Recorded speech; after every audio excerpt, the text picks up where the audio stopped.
Hello everyone, welcome back to our channel. ఈరోజు మన ఛానల్లో టాపిక్ ఏంటంటే షుడ్ గురించి తెలుసుకుందాం. ఈ షుడ్ అనే వర్డ్ యూజ్ చేసి సెంటెన్స్ ఫార్మేషన్ అనేది ఎలా జరగాలనేది మనం తెలుసుకుందాం. అసలు షుడ్ అంటే ఏంటో తెలుసుకోవాలి ఫస్ట్. అర్థమైందా ఫ్రెండ్స్? అసలు షుడ్ అంటే ఏంటి మీలో ఎవరికైనా తెలుసా? షుడ్ అంటే సందర్భాన్ని బట్టి ఉపయోగిస్తారు. చెయ్యాలి, చేయవలసిన పనుల గురించి, చేయడం మంచిదని సలహా ఇచ్చే సందర్భాల్లో ఎక్కువగా ఈ షుడ్ అనేదాన్ని యూజ్ చేస్తారనమాట. ఎప్పుడు వాడాలంటే సలహా ఇవ్వడానికి, అది మంచిది అని చెప్పడానికి, ఎక్కువగా సలహా ఇచ్చే సందర్భాల్లో ఈ షుడ్ అనే పదాన్ని యూజ్ చేస్తారు. ఇప్పుడు దీన్ని ఉపయోగించి సెంటెన్స్ ఫార్మేషన్ ఎలా వస్తుందో మనం తెలుసుకుందాం. ముందుగా తెలియాలంటే మనకి ఒక ఫార్ములా ఉంటుంది. షుడ్కి ఒకటే ఫార్ములా ఉంటుంది. అయితే ఆ ఫార్ములా ఏంటంటే subject plus should plus verb. ఇది ఫస్ట్ ఫామ్లోనే ఉండాలి. తర్వాత ఆబ్జెక్ట్ వస్తుంది. అంటే subject plus should plus V1 plus object. This is the formula. ఇది మనం నిద్రలో లేపినా సరే టక్ టక్ టక్మని చెప్పేలా ఉండాలి. ఇది బాగా బైహార్ట్ చేసి నేర్చుకొని గుర్తుపెట్టుకోండి. ఇది బాగా నేర్చుకోండి. ఎందుకు ఎన్నిసార్లు స్ట్రెస్ చేసి చెప్తున్నానంటే, మనం షుడ్ యూజ్ చేసి మనం ఎక్కువగా మాట్లాడాలంటే ఖచ్చితంగా ఈ ఫార్ములా అయితే వచ్చి ఉండాలన్నమాట. ఖచ్చితంగా రావాల్సిందే. ఇప్పుడు ఈ ఫార్ములాలో ఫస్ట్ పార్ట్ ఏముంది? సబ్జెక్ట్. సబ్జెక్ట్ అంటే I, you, we, they, he, she, it, my father, brother, Sita, అలా పేర్లు కానీ ఇవి కానీ ఇవన్నీ కలిపి ఇలాంటివి సబ్జెక్ట్లో వస్తాయి అన్నమాట. అసలు ఈ సబ్జెక్ట్ గురించి తెలుసుకోవాలి. ఓకే, సబ్జెక్ట్ గురించి మనం తెలుసుకున్నాం. తర్వాత మనం తెలుసుకోవాల్సింది వర్బ్. వర్బ్ అంటే పని, యాక్షన్ అన్నమాట. ఇది ఎప్పుడు కూడా V1 ఫామ్లో ఉండాలి. ఇవి ఎప్పుడు కూడా V1 ఫామ్లోనే ఉండాలి. V1, V2, V3. ఇప్పుడు గో, వెంట్, గాన్. మనము షుడ్తో మన సెంటెన్స్ ఫామ్ చేసినప్పుడు V1 ఫామ్లో ఉన్నదే మనం తీసుకోవాలి. ఇప్పుడు ఫార్ములా ఏంటి? Subject plus should plus verb plus object. నేను వెళ్ళాలి అన్న వర్డ్ ఉంది. ఇప్పుడు దీన్ని ఎలా సెంటెన్స్ ఫామ్ అవుతుందో చూద్దాం ఫార్ములా యూజ్ చేసి. I should go. I should go. ఇక్కడ ఐ అనేది సబ్జెక్ట్. షుడ్ కామన్గా మనం యూజ్ చేయాలనుకుంటున్నాం కాబట్టి షుడ్. గో అంటే వెళ్ళాలి, నేను వెళ్ళాలి. I should go. మరి ఆబ్జెక్ట్ లేదు కదా. ఆబ్జెక్ట్ అంటే ఏంటి? హోమ్. మనం ఇంటికి వెళ్ళాలి. నేను ఇప్పుడు ఇంటికి వెళ్ళాలని చెప్పాలనుకున్నాం అనుకో, నేను ఇంటికి వెళ్ళాలి అనుకున్నాం అనుకో, I should go home. I should go home. Home అనేది ఆబ్జెక్ట్గా వస్తుంది అనమాట. ఇప్పుడు నేను ఇచ్చిన సెంటెన్స్ నేను వెళ్ళాలి అన్నాను, అంతేగాని ఇంటికి వెళ్ళాలి అనలేదు కదా. ఐ షుడ్ చెప్పండి. I should go. I should go. ఇప్పుడు ఇదే ఫార్ములాని యూజ్ చేసి ఇంకో సెంటెన్స్ మనం క్రియేట్ చేద్దాం. నేను చదవాలి. మీరు ఇప్పుడు ఎప్పుడూ ఒకటే గుర్తుపెట్టుకోండి. చదవాలి, చెయ్యాలి, అలాంటి చేయవలసిన పనులు సలహా ఇచ్చే టైంలోనూ ఇలాంటి టైంలోనే మనం షుడ్ యూజ్ చేస్తున్నాం.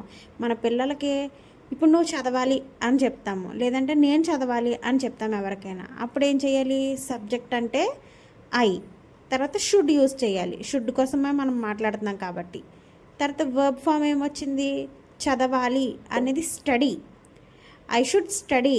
ఐ అనేది సబ్జెక్టు, షుడ్ కామన్, వర్బ్ వచ్చేసి స్టడీ. I should study. నేను చదవాలి.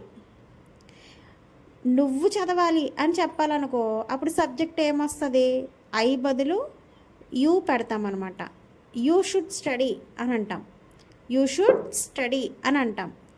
ఇక్కడ సబ్జెక్ట్ మారుతుంది, పని మారట్లేదు. మనం చెయ్యాలి, చెందాలి అనుకున్నప్పుడు షుడ్ యూజ్ చేసి మన సెంటెన్స్ అనేది ఫామ్ చేస్తున్నాం. ఫార్ములా మాత్రం బాగా గుర్తుపెట్టుకోండి. నేను 1-10 సార్లు అదే చెప్తున్నాను. ఇప్పుడు అదేవిధంగా నెక్స్ట్ సెంటెన్స్ చూద్దాం. వాళ్ళు ఇతరులకు సహాయం చేయాలి. వాళ్ళు అంటే ఎవరిక్కడ?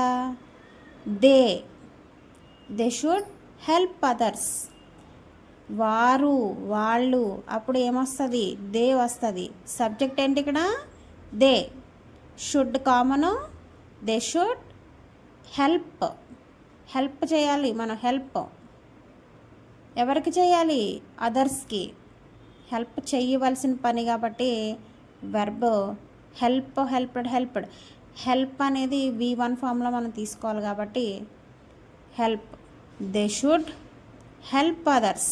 అదర్స్ అనేది ఇక్కడ ఆబ్జెక్ట్, మీరు గమనించాల్సిన విషయం. ఇదే విధంగా మనం నెక్స్ట్ సెంటెన్స్ చూసుకునేటట్టయితే వీ షుడ్ సేవ్ మనీ. మనం డబ్బు ఆదా చేయాలి.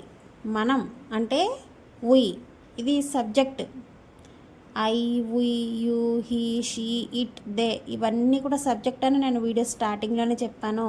అందుకే ఈ ఫార్ములా బట్టి పట్టేయండి, 1కి 10 సార్లు చెప్తున్నాను. ఇక్కడ సబ్జెక్ట్ అనేది వీ అంటే మనం. షుడ్ అనేది కామన్. ఆదా చెయ్యాలి, ఆదా చెయ్యాలి. Save money. సేవ్ అంటే ఏంటి ఇక్కడ? వర్బ్, పని. మనం సేవ్ చేయాలంటే అది ఒక పని. ఏం సేవ్ చేయాలి? మనీ. మనీని మనం సేవ్ చేయాలి. ఇక్కడ మనీ అనేది object. Subject plus should plus verb plus objective. Okay, we should save money. మనందరం కూడా మనీని సేవ్ చెయ్యాలి. చెయ్యవలసిన పనుల గురించి మాత్రమే షుడ్ యూజ్ అవుతుంది మనకి. మనం డైలీ ఉపయోగించే పదాల్లో షుడ్ యూజ్ చేసి అవ్వలేలాగా ఇంగ్లీష్ మాట్లాడేయచ్చు. మీకు భయమే ఉండదు. ఇప్పుడు షుడ్ గురించి మీకు ఎంతో కొంత ఒక 10%లో ఒక 2% అయినా నేను ఇంతలా చెప్పినందుకు మీకు ఐడియా వచ్చిందని అనుకుంటున్నాను. ఇప్పుడు నేను 2 సెంటెన్సెస్ ఇస్తాను. దీనికి షుడ్ యూజ్ చేసి మీరు ఆన్సర్ నాకు కామెంట్లో చెప్పాలి. ఓకేనా? ఫస్ట్ వన్ వచ్చేసి ఆమె కాయగూరలు కానీ కూరగాయలు ఏదో ఒకటి, ఆమె కూరగాయలు తినాలి. సెకండ్ సెంటెన్స్ నా కూతురు పాలు తాగాలి. 2 కూడా చేయవలసిన పనులే. ఈ రెండిటికి ఆన్సరు ఫార్ములాని యూజ్ చేసి మీరు సెంటెన్స్ ఫామ్ చేసి నాకు పెడతారని నేను ఆశిస్తున్నాను. మీకు అర్థం అవ్వడం కోసమే నేను ఇంత క్లియర్గా చెప్తున్నాను. నేను ఇలా చెప్పడం మీకు నిజంగా జెన్యూన్గా నచ్చిందంటే, మీరు ఇక్కడ వరకు కనుక ఈ వీడియో చూసారంటే సబ్స్క్రైబ్ అయితే చేయండి మన ఛానల్ని. ఎందుకంటే ఇలాంటి యూస్ఫుల్ వీడియోస్ అన్నీ కూడా నేను రోజుకి 1 కానీ 2 రోజులకి ఒకటైనా కానీ నేను పెట్టడానికి ట్రై చేస్తాను. చిన్న చిన్న ఫార్ములాస్ నేర్చుకుంటే ఇంగ్లీష్ గ్రామర్ చాలా ఈజీగా వచ్చేస్తుంది. చకచక మాట్లాడేస్తారు మీరు. నలుగురిలో మనం ఇంగ్లీష్ మాట్లాడడానికి ఫియర్ అనేది ఫీల్ అవుతూ ఉంటారు చాలామంది. అలాంటి భయమేం లేకుండా ఈ రోజు నుంచే మీరు ఇంగ్లీష్ మాట్లాడడం ప్రాక్టీస్ చేస్తారని నేను ఖచ్చితంగా మనస్ఫూర్తిగా నమ్ముతున్నాను. చిన్న చిన్నగా మీరు మాట్లాడడం నేర్చుకోండి. ఇంగ్లీష్లో ఫ్లూయెంట్గా మీరే మాట్లాడేస్తారు.